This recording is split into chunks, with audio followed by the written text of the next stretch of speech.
નમસ્કાર. આ જીવન એટલે મજાનું જીવન, પણ શું આ મજાના જીવનને આપણે ખરેખર મજાથી જીવીએ છીએ ખરા? આપણે ઘણીવાર ભવિષ્યનો વિચાર કરતાં કરતાં વર્તમાનમાં જીવવાનું ભૂલી જઈએ છીએ. ભવિષ્યની ચિંતામાં આપણે મૂલ્યવાન આજને ખોઈ બેસીએ છીએ. આપણે ખરેખર વર્તમાનમાં જીવવું જોઈએ. આજના દિવસને અદ્ભુત કેવી રીતે બનાવી શકાય તે વિચારવું જોઈએ.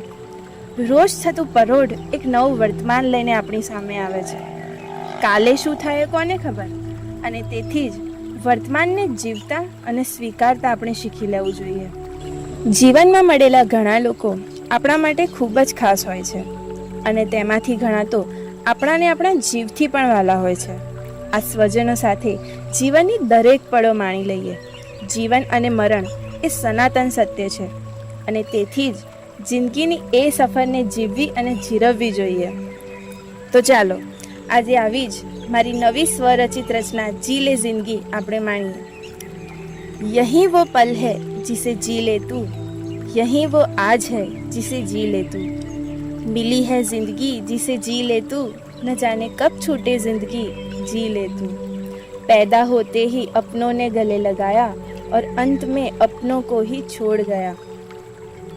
कैसे छूटे अपनों का हाथ जब जिंदगी जी हो अपनों के साथ. अपने जो सब खास है उनसे जुड़ी हर सांस है. यही सफ़र है ज़िंदगी का, यही दस्तूर है ज़िंदगी का.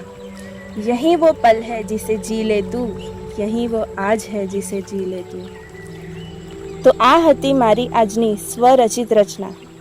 તો આવો આપણે વર્તમાનને માણીએ, નાની નાની બાબતોમાં સુંદરતા શોધીએ અને વર્તમાનમાં રહેલા સુખને પામીએ. આશા રાખું છું આપ સૌને આજની મારી આ સ્વરચિત રચના જરૂર ગમી હશે. ધન્યવાદ.